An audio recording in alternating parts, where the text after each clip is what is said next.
We are on DAF Nun Beis Amid Aleph at the 10th line. And we're starting a new question based on this whole idea of risuk evarim, that an animal who has a blunt impact trauma can have its organs jumbled and that thereby render treifa. So davuk, or dibuk, actually could be the word, I'm not really sure. Davuk, but it could be dibuk, who knows. Anyway, what it refers to, today when we want to catch flies, what do we hang up? Fly paper. And it's a sticky piece of paper and it catches the fly. So they had something similar to catch birds. And they would take a plank of wood, coat it with glue, and then the bird would fly and perch on that piece of wood, and it would get stuck. And then it would try to fly off, and it couldn't, so it would fall to the ground. And that's how you would catch a bird. The plank is stuck to its body. So Rav Ashi Shori Amemar Aser. So Rav Ashi says that because the bird falls to the ground is not enough of a reason to declare it treifa, but Amemar says it's assumed to be treifa. So b'chad gapa tu kuli amalo pligi deshari ki pligi betrei gapi. The machlokas is only when, there's no machlokas when only one wing of the bird gets attached to this piece of wood. There, everyone agrees that the bird is mutter if it falls to the ground because one flapping wing will help soften the blow. But the question is when both wings get stuck to the board and it's totally pinned, so then there's a machlokas. Man da'asar amar lecha heichi nekom, uman deshori amar lecha efshe denekom ha'yikvei degapi. So the one opinion that says that it's asar, well, it's totally pinned.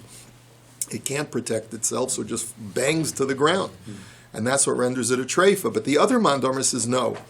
Its wingtips are still somewhat mobile, even though its wings are pinned to the board. And therefore the wingtips, the ends of the wings, can actually provide some level of small lift to soften the blow. Others learn that no, everyone agrees that when both wings are pinned, the animal is asr. What's the machlokas? When only one wing is pinned, is glued, and that's where there's a machlokas of whether it's mutter or asr. Man deshori amar lecha efshe deparach b'chad gapa. Uman da'asr kevin debahai lo matzi parach b'hai nami lo matzi parach. So the machlokas is, if you hold it's mutter, it's because there's one free wing that can flap and soften the blow. But the other opinion says, you know what, even though there's one free wing, but when a bird feels that it can't fly with one wing, the other wing is not functional either. I guess because of balance issues, I'm not really sure. I haven't studied birds carefully enough, but that's the principle. V'hilchasa b'trei gapi aser b'chad gapa shari. And the final psak of the Gemara is that if it's pinned by both wings to this board, so then its fall is going to be fatal. It's going to render it a treifa. And if it's only pinned with one wing to the board, so then it can protect itself sufficiently to not be rendered a treifa. Next is nishtabru rov tzal oseha. The next case is when the majority of an animal's ribs are broken. The Mishnah has said that that's another symptom of a treifa. Okay, so now we're going to analyze that carefully. Tanu Rabbanan, Elohein rov tzalaos, sheish mikan v'sheish mikan, o achasisrei mikan ve'echas mikan. So the Brisa basically gives us a lot of information. It basically tells us that each side of the rib cage has 11 ribs. Now it's not clear which animal we're talking about. Bob, how many ribs do we have? 12. On each side? So that was a test. You see, we're going to be testing you throughout CHULLIN. Yeah. So the Gemara says that there are 11 on each side of it for an animal, for these farm animals. And basically, if you have the majority of the ribs broken, so then the animal is a treifa. So it would be either 6 and 6, 6 bones on one side, 6 on the other side, but it doesn't have to be equal. It could be, let's say, 7 on one side, 5 on one side, or even 11 on one side and 12 on, I'm sorry, it can even be, I'm sorry, you're right, it is 12. He says it's a total of 13. Oh, I'm sorry. There are two soft ones in the front, and then the left. Sheish mikan v'sheish mikan. No. So it's the Gemara is saying that there's 11. Yeah, but there are two more in front of those that the Gemara is not referring Yeah, so the Gemara is not referring to those. But the Gemara says if you have 11 on one side and only one on the other side, that's also, like, let's say all on one side are broken, and that's not a majority yet, that's only half. So if you have one other that's broken on the other side, so then you have a majority, and the animal's a treifa. Right, so Amar Ze'eri, Umechetzian Klape Shedra. The only time that a broken rib is a symptom of trephus with the majority of ribs is only when the ribs are broken at a break point that is closer to the spine. In other words, if it's closer to the outside of the rib, away from the spine, then an animal can live perfectly well when a tip of a rib is broken off. It's got to be broken at an area that's closer to the spine. There's more nerves there, I guess. There's more of an influence on the spine itself and its ability to move around and so forth. So Amar Rabba bar Chana, Amar Rabbi Yochanan, Uvitzalos Gedolos Sheesh Behen Moach. And also, the only ribs that count as far as this breakage are only the larger ribs. Like you were saying, Martin, that there may be smaller ribs that don't count. Right, so we're only talking about the 11 ribs on either side that are major ribs that have marrow and that are large. So Amar Ula, Ben Zakai Amar, Nekru Barov Tzad Echad, Nishtabru Barov Shnei Tzdadim. So Ula says in the name of Ben Zakai, Rashi says, I don't know who this is, which is an interesting thing for Rashi to say, because Rashi didn't know any of the rabbis, but apparently what he's saying is that this is an unfamiliar sage to us. In other words, he doesn't really appear that often. So he's basically, Ben Zakai makes a distinction between broken ribs and ribs that have been dislocated from the vertebra column, from the spinal column. In other words, you can have a rib that is pulled out. You know that the ribs are attached to the spinal column. That's how the ribs are suspended, okay? So if a rib is pulled out of the spinal column, so then that's actually worse than a breakage. If there's pulled out of the spinal column, dislocated from the spine, so then all you need is a majority of one side of the rib cage. So all you would need is 6 dislocated ribs in order to render the animal treifa. But if they're broken ribs, you would need to have 6 and 6. You need to have a majority from both sides, a minimum of 12. Now, Rabbi Yochanan Amar, Bein Nekru, Bein Yishtabu, Barov Shnei Tzdadim. Rabbi Yochanan disagrees, and he says no, whether they're broken or whether they're dislocated from the spine, you will always need a majority of 12. Okay, Amar Rav, Nekra Tzela V'chulya Ima Treifa. So I want us to, first of all, just remember this point, that everyone agrees, whether you hold it 6 or 12, everyone agrees that simply one dislocated rib is not sufficient to render the animal a treifa. I want you to remember that because it's going to become relevant for a discussion at the bottom of the Yomit, which we'll see later on. Rav says that if one rib becomes dislocated, but it is still attached to the vertebra that it was attached to. You know, the spinal column is made up of multiple bones, which we call vertebrae, right? And each vertebra is like a ring, right, that surrounds the spinal column or the spinal cord, right? So if, let's say, the rib doesn't detach from the vertebra, but the vertebra detaches from the spinal cord, and both the rib and the spinal cord are dislocated, the vertebra are dislocated, so then the halacha is going to be that what? Treifa, that the animal is a treifa. Just one. Just one. What does the Gemara mean by the vertebrae dislocates from the spine? I mean, it becomes detached from the rest of the spinal column. It could be that there's a breakage in the vertebra, so it's able to slip free and not sever the spinal cord. Yeah, that's possible. If, let's say, there's a break in the vertebra. It would have to be quite large. Yeah. Like it's separate out. It's not just I guess. back, you know? I guess you're right. Yeah. Okay. So Amalei Rav Kahana v'Rav Asi l'Rav Nekra tzela mikan v'tzela mikan v'chulia kayemes mahu. So these two students of Rav asked him the following question: what would happen if you have a vertebra that's attached to 2 ribs, one on either side, and both ribs break off, but the vertebra stays intact, attached to the spinal column. What will be the halacha there? So Amr Lahu, Gistera Ka'amrisu. So he said, come on, guys, that's a Gistera. In other words, what was he saying to them? A Gistera is an animal that is sliced through the center of its body. Essentially what he was saying to them is that is such a problem, that is such an injury, that not only is that animal treifa, but we even view that animal as being dead even while it's still breathing. It's like it's an avela. That severance of that thing with the dislocation of the vertebrae. Well, it sounds like that's what he's saying, but the Gemara needs to clarify this because intuitively, if the vertebra is still part of the spinal column, what's the big deal? Just sounds like two of the 12 ribs. Yeah, what's the big deal if two of the ribs break off, one on either side? Still said we need a majority. So we're not really sure what's going on yet. Let's see. Let's get some more clarity. So the Gemara now says, "V'har Rav nami gistera ka'amar."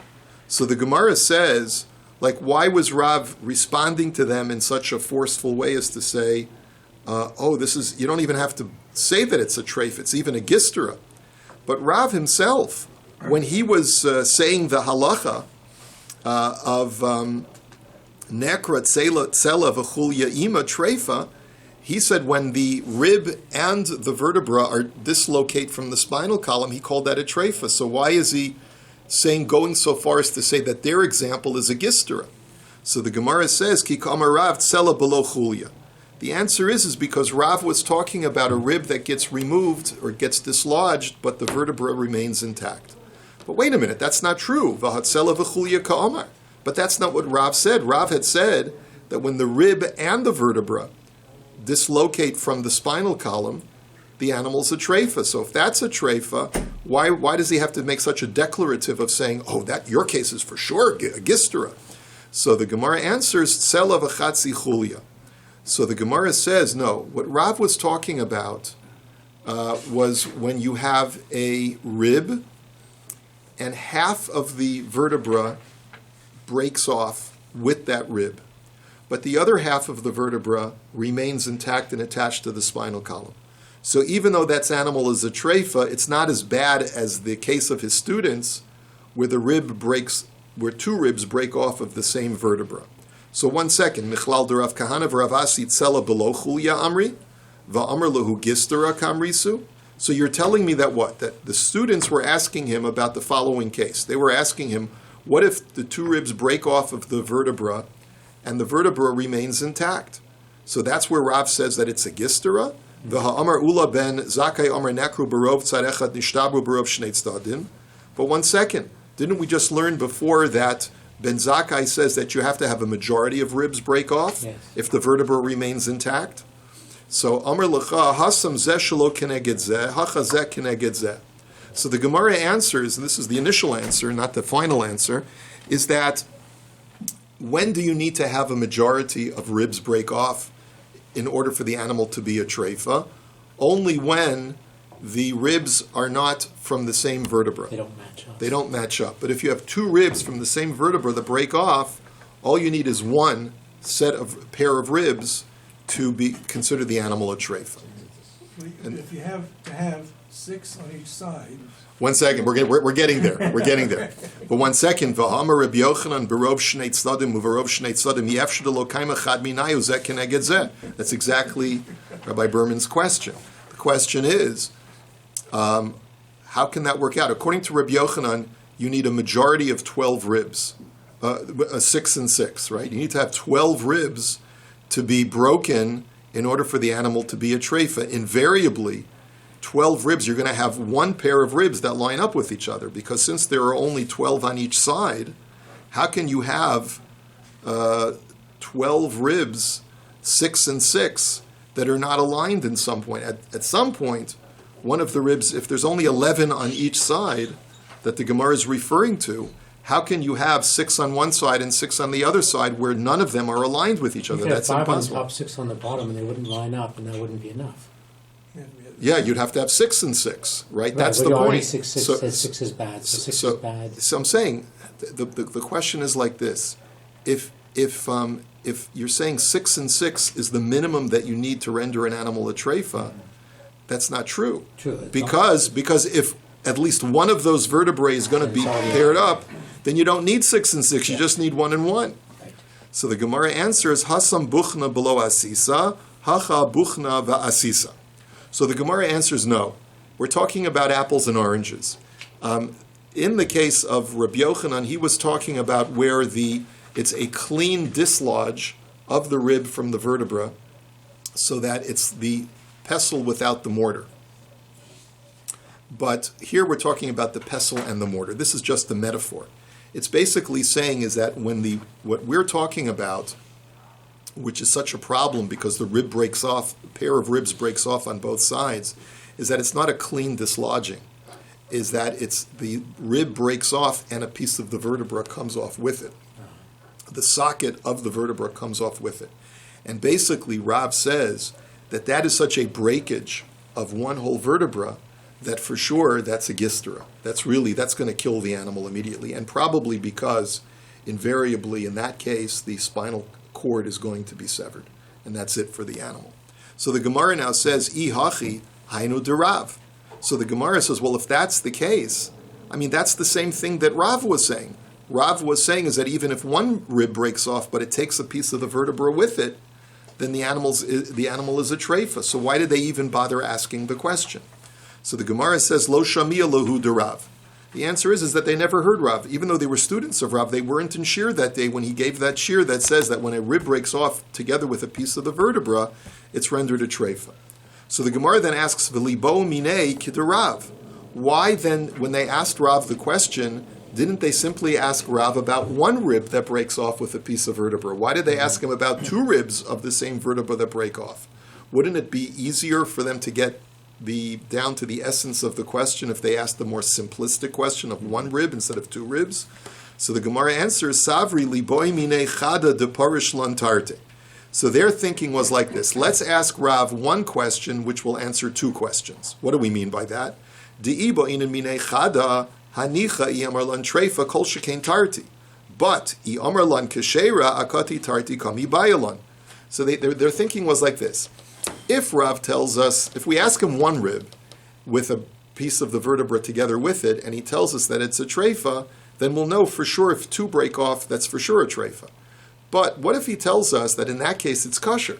Then we'll have to ask him a second question of what if both ribs break off of the same vertebra? So let's cut to the chase and ask him about 2 ribs that break off, and then we'll be able to infer to 1. But the Gemara says that's not so simple because iachi hashtanami dekaboy mine tarti hanicha I amar lahu keshera kol shekain chada the amar lahu treifa kati chada mi boyalu. But 1 second, if they ask him 2, if he says it's kosher, then you'll know for sure that if 1 breaks off, it's kosher. But if he says that 2 is treifa, then how is that going to reflect upon the halacha of 1? They'll have to still ask a second question. So whether they ask him about 1 rib or they ask him about 2 ribs, they're still going to need the possibility of need to ask a second question to get clarity on the other case. So the Gemara says like this: Savri im kain mirsach korasach chada treifa tartimi baya. So the Gemara says their thinking was like this. Let's be chachamim in the way that we ask a question. We'll ask him about 2 ribs, and let's view his emotional response.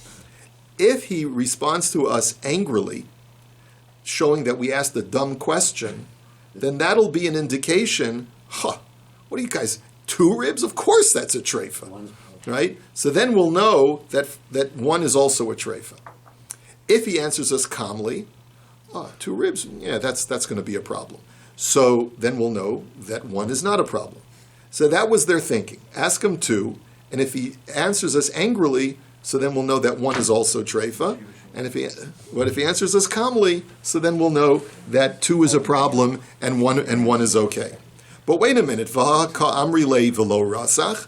But 1 second, we have no indication that Rav was upset with them when they asked him the question about 2 ribs. Now Rav holds that even 1 rib is a problem, but they asked him 2. He didn't blow a fuse when they asked him that question. So where do we see that he was upset? So the Gemara answers, Kevin te kamar lahu gistera kamri suhainu rische. No. The fact that he said, don't even ask me about treifa, he says, that's not just a treifa, that's a gistera. It's like an animal that's been cut in half. That in itself was the emphatic answer itself shows that, of course, that's treifa, because even one is treifa. So now we have resolution, okay? Someone asked me in the earlier shir, who cares whether they have to ask one question or two?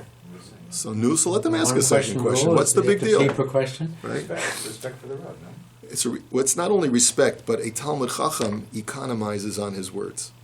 A Talmud Chacham always economizes and chooses the more wise question to show his wisdom. How much time did they spend deciding how to ask the question? Well, look how much time we spent explaining their logic. For That's not- that's not but this- time. For 2,000 But years, that's the though. whole point. The whole point is that this is an exercise in dialectics and how to actually engage someone in intelligent debate. Ask the right questions, answer the right questions, express yourself in certain ways, and that's part of the wisdom of Shas, right? Now, Amar Rabba bar Rav Shila, Amar Rav Masna, Amar Shmuel. Ne'ekra tzela me'ikara v'gulgola shenech b'sa beruba, ubasar achoifes rov hakeres berubo treifa. Now, here we have a statement that's made in the name of Shmuel, okay? And he says three things that are signs of a treifa. One is when a rib dislodges from the spinal column. Now, this is a problem in itself, because we had said before that if a rib dislodges from the spinal column, if it's just one rib, then it's not a problem unless a piece of the vertebra breaks off with it, which leads Tosfos to say that that's what Shmuel really means. Shmuel means that the same thing as Rav, that you have to say that the rib breaks off together with a piece of the vertebra. So that's number one. Rashi argues, by the way, and it's a tzorachin on Rashi, how he can reconcile it unless he holds that it's a machlokes. Now, the next case is gulgola shenech b'saberuba, that a skull, that the majority of the skull has been crushed, has been broken. That's also a sign of treifa. And the third one is ubasar hachoifa esrov hakeres berubo, that if there's a fleshy tissue that surrounds the rumen on one side, and if that is deficient, the majority of it is deficient, so then that is also a sign of a treifa. Now, ne'ekra tzela me'ikara treifa. So 1 second, you're telling me that if one rib is dislocated, that renders the animal treifa. Let's raise a contradiction. Or eminu, kama chisaron b'shedra, beishamai omrim shtei chulyosu, beis hillel omrim chulya echas. V'omer of Yehuda omar Shmuel v'chein l'treifa.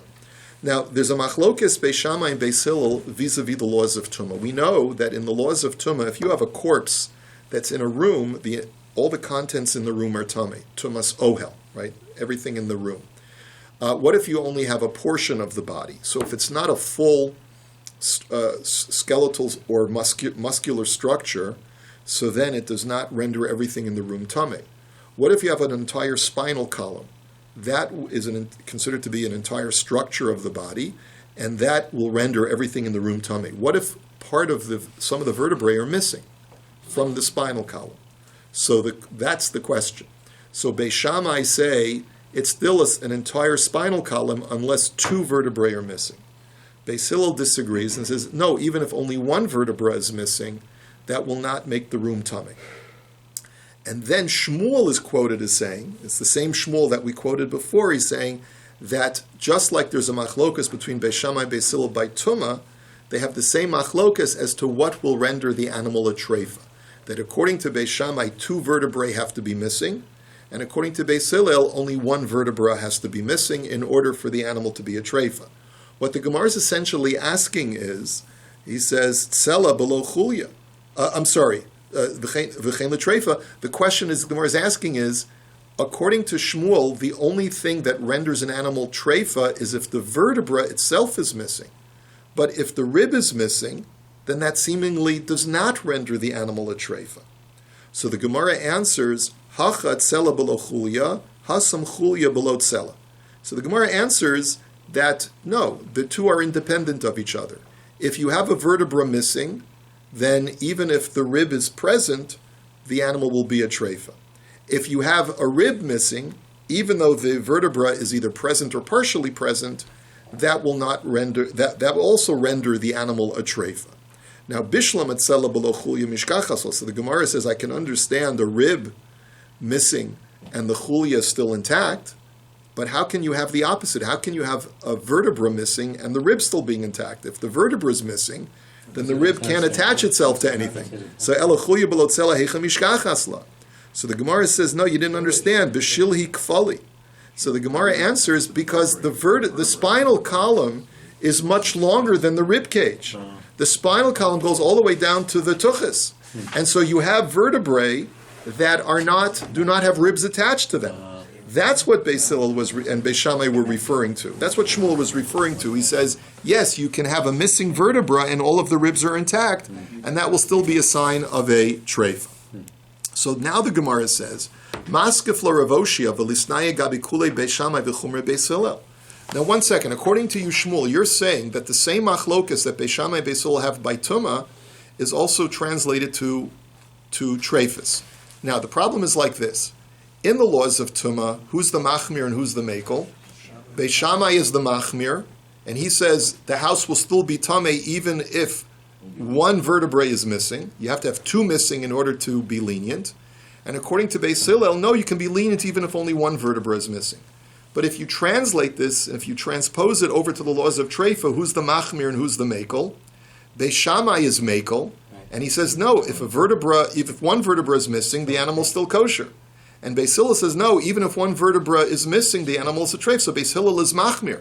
We have a whole Mishnah in Maseches Idios that lists all of the cases in Shas where Beis Hillel is machmir and Beis Shammai is mekel. Why isn't this listed among them, according to Yushmuel?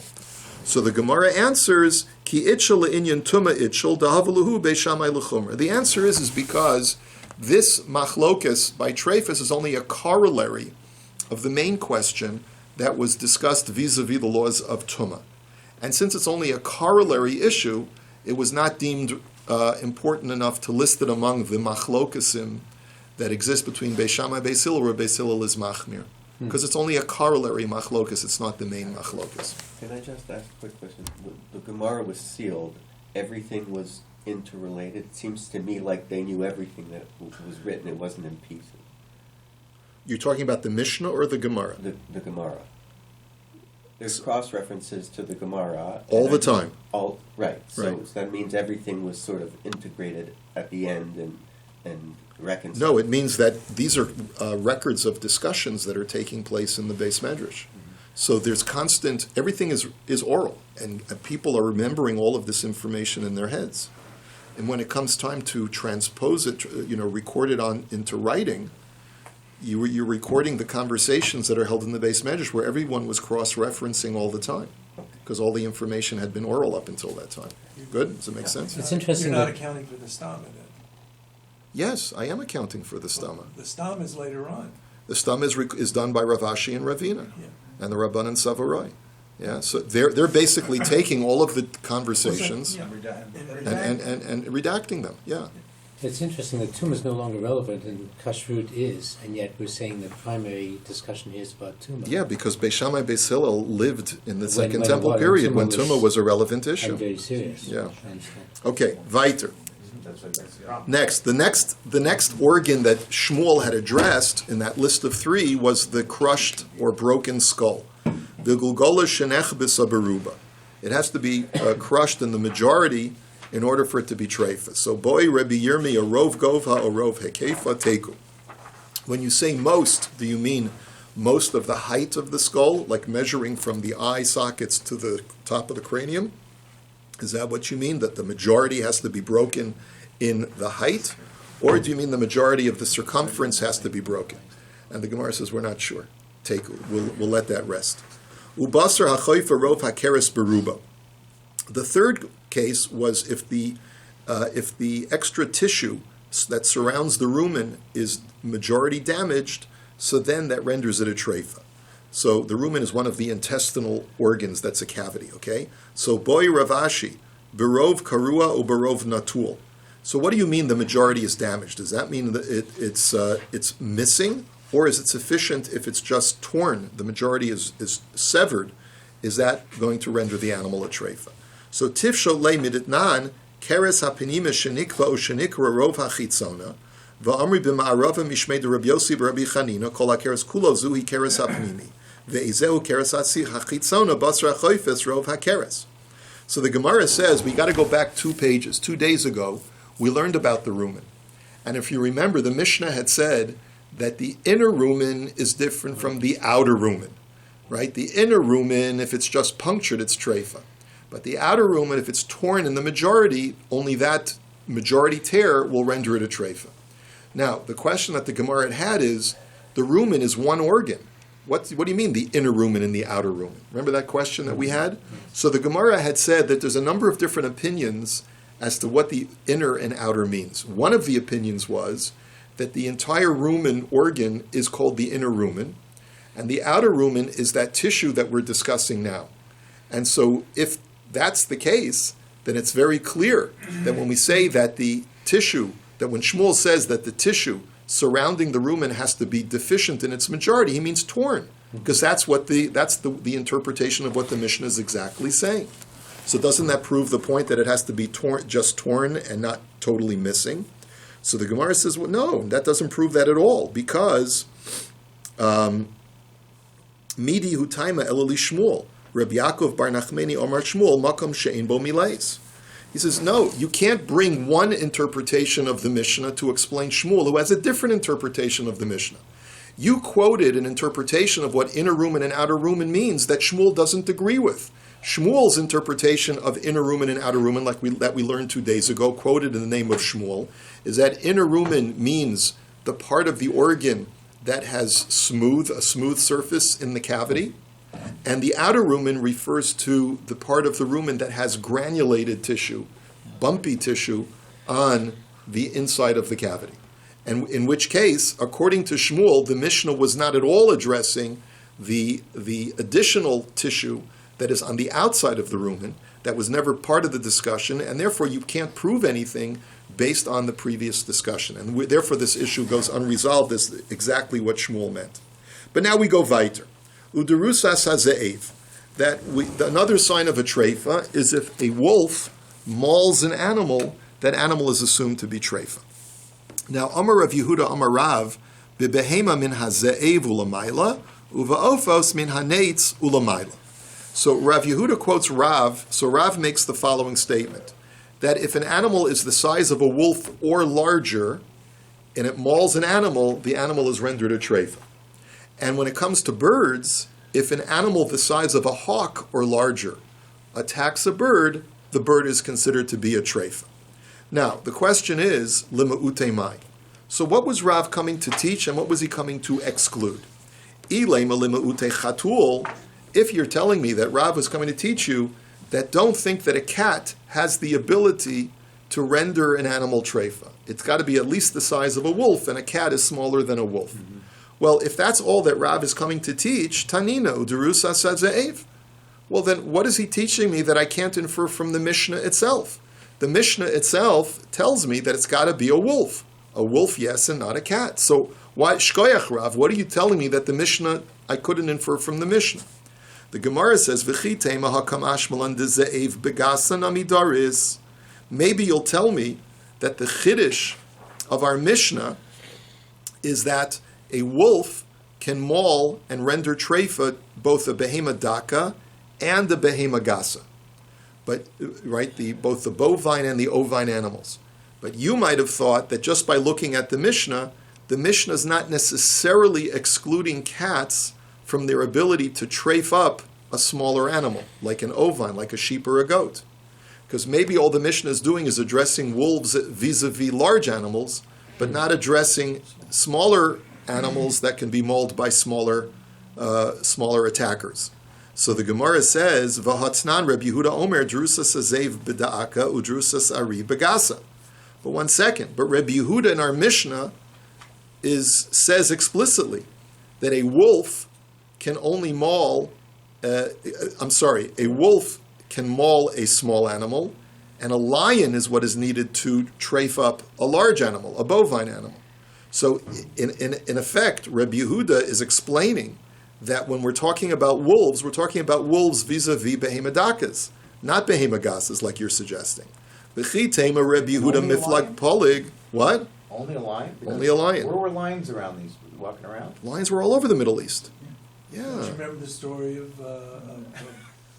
in They were interacting with lions on a regular Shoftim. basis. On a regular basis. Lions became extinct from the Middle East sometime in the medieval period. Shimshon. with I think the Romans killed all the lions, or something like that. Yeah, Yeah, I didn't know. yeah. The story of Shimshon. I know. The story with Shimshon is lions, right? All the ways to kill us. Lions were all over the Middle East. Yeah. Okay. Yeah. So anyway, so the Gemara says, maybe you'll tell me that Rabbi Yehuda is disagreeing with the Tanakama. The Tanakama holds that a lion can kill both large and small, and Rabbi Yehuda holds that a wolf can kill. The Tanakama holds that a wolf can kill both large and small, and Rabbi Yehuda disagrees and he says that a wolf can only kill small. And maybe therefore you need Rav to clarify that even though a wolf can kill large and small, don't think that a cat can kill small. A cat can't even kill a small animal. But wait a minute. V'ha'amar Rabbi Binyamin bar Yefes amar Rav Hila'a lo ba Rabbi Yehuda ela lefarish divrei chachamim. But one second. Binyamin bar Yefes says explicitly that Rabbi Yehuda is not disagreeing with the Tanakama, he's explaining the Tanakama. That when the Tanakama says that a wolf can trafe an animal, it's only referring to a behemadaka, a small animal, and not a large animal. Mm-hmm. So therefore, we're back to our quandary. What is Rav coming to teach that I don't already see explicitly in the Mishnah? That you got to be at least the size of a wolf to be able to trafe even a behemadaka. So the Gemara answers, Gavra Karamis. The first answer the Gemara gives is that who says that Rav has to agree with Rabbi Binyamin bar Yefes? Rabbi Binyamin bar Yefes says that Rabbi Yehuda is clarifying and not disagreeing with the words of the Tanakama. But maybe Rav holds that Rabbi Yehuda is disagreeing with the Tanakama, and the Tanakama is talking about wolves attacking both large and small. And therefore Rav needs to clarify that a cat can't even trafe a small animal. So that's one answer. Ibo Yasema, I'll give you another answer. La'olam lema'ute chatul. Mahu detema urcha demilsa katani kamash malan. And my second answer is much more straightforward and balabatish, and that is very simple. That who's to say that the word wolf in the Mishnah is dafka a wolf, and it has to be the size of a wolf? Maybe the Mishnah is speaking in the vernacular, that most farm animals that are attacked by wild animals, those wild animals are wolves. But it doesn't mean to delimit it to only wolves. It just gives you an example of a wild creature that typically will attack farm animals. But it could be lav dafka. So therefore Rav has to tell you, no, it means dafka. You've got to be at least the size of a wolf in order to be able to trafe up an animal. Now, Amar Rav Amram, Amar Rav Chisda, Derusas chatul anemiya begediyim utzloim, Derusas chulda ba'oifos. So now Rav Amram, in the name of Rav Chisda, tells us a huge chiddush, and he says that even though Rav has said that a cat cannot trafe up even a behemadaka, but that's only a full-grown behemadaka. But if it's an immature behemadaka, like a little kid or a little lamb, a cat can trafe it up by attacking it. And furthermore, if you have a bird, and by the way, it's not just a cat, it's an nemiya as well. What is an nemiya? So Rashi says that an nemiya is a marten, which is a certain kind, I think it's a rodent family creature, and I think some translate it as a mongoose, which are also endemic to the Middle East. And drusas chulda, and if you have a weasel, which is smaller than a cat and a mongoose, that is strong enough to kill a bird. Now, meisvei, drusas chasul neitsunamiya achetinokev lechalal, aval drusa leslahu. So I'm going to challenge Rav Chisda's statement from the following brisa. The brisa says that for the following three animals, the only way that they can kill their prey is by puncturing one of their vital organs. But just by using their claws to inject toxin, that will not kill the animal. So the three animals are a cat, the marten, and a hawk. So you see that a cat does not have the ability to trafe an animal just by mauling it. It has to actually puncture one of the vital organs. So that's a kasha on Rav Chisda. So v'tispera neitz lo daris v'atnanu drusas haneitz. So first the Gemara asks a side question. One of the three animals that you mentioned that cannot make a treifa is a hawk. But we explicitly learned that a hawk can render a bird treifa. So halo kasha kan ba'ofos kan begedim utloim. So the Gemara says that's not a problem because the Bryce is talking about whether a hawk can trafe up a mammal. And that it's saying it cannot. But we agree, the Brisa will agree that it can treif up another bird. But mikol makom l'Rav Chisda kasha. So the Gemara says, but still it's a kasha on Rav Chisda, because Rav Chisda says that a cat can sometimes treif an animal by just mauling it, even if it doesn't puncture one of its major organs. So how are you going to reconcile that? So hu da amar ki hai, and by the way, the Gemara is working under the assumption, as we've seen before, that the talons or the claws of a cat have some kind of toxin or poison or bacteria that when it just sticks its claws into the skin and draws blood, that's enough to kill the animal, render it a treifa, because the poison in the animal's claws will slowly kill the animal. And so that's the question. Does it have the ability or not? So the Gemara answers, it's a machlokas tanoim. That Rav Chisda holds like the following Tana. Detanya berivi omer lo amru ein drusa ela b'makom she'ein matzilin. Aval b'makom she'yesh matzilin yesh derusa. There's a sage, according to Rashi, this is actually his name. His name is Berivi. According to others, his name wasn't Berivi. Berivi is just a sort of a title that was given to him that he was a gadol. He was a great rabbi. Why is his name not mentioned? Unclear. It's a mystery. One of those mysteries that's shrouded and lost in the sands of time. It could be, because maybe he went off the derech at some point. Maybe he left Yiddishkeit. Maybe he became a Christian. Who knows what happened to him? But maybe that's the reason why they don't want to mention by name. But at one point, he was a great sage whose positions were legitimate. And therefore, what is he quoted as saying? He's quoted as saying is that a cat does have the ability to treif an animal, but only when it is ferocious. Now, when is a cat ferocious? When it feels that when it feels threatened, that people are trying to stop it from getting at its prey.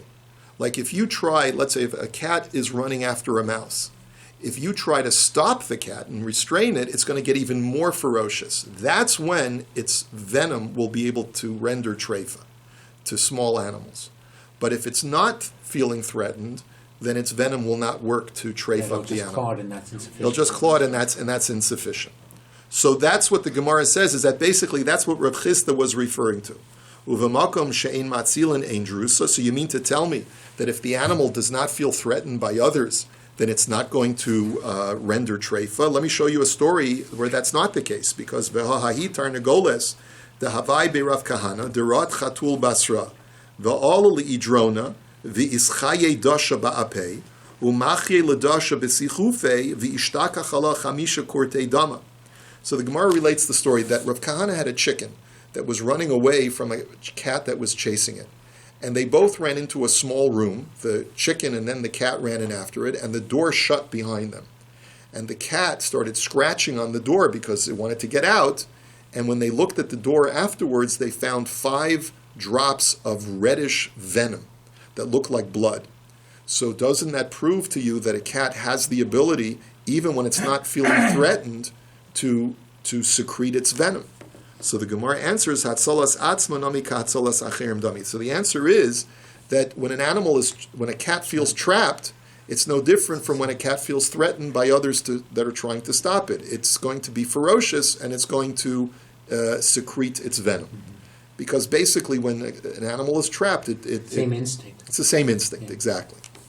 So, V'Rabbanan zihara islay v'lo kali zihare. And so what do the Chachamim do with that story? Because the Chachamim say, we don't care whether the cat is threatened or not threatened. A cat never has the ability to render treifa, to excrete its venom.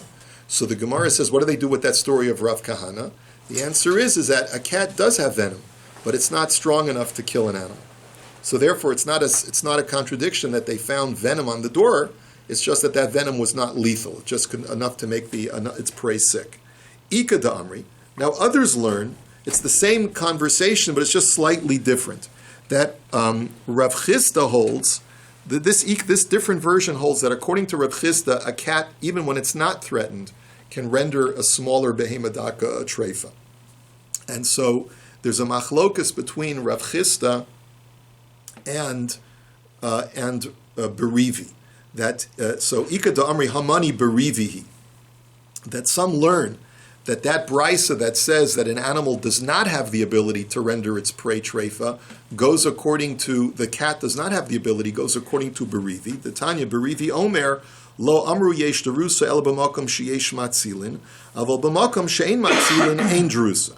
That Berevi says that a cat is only lethal sometimes, only when it feels threatened, but when it doesn't feel threatened, it doesn't have the lethal ability, and that's why it's not a contradiction. Rav Chisda holds like the Chachamim, and Berevi is the one who holds that a cat is not always lethal.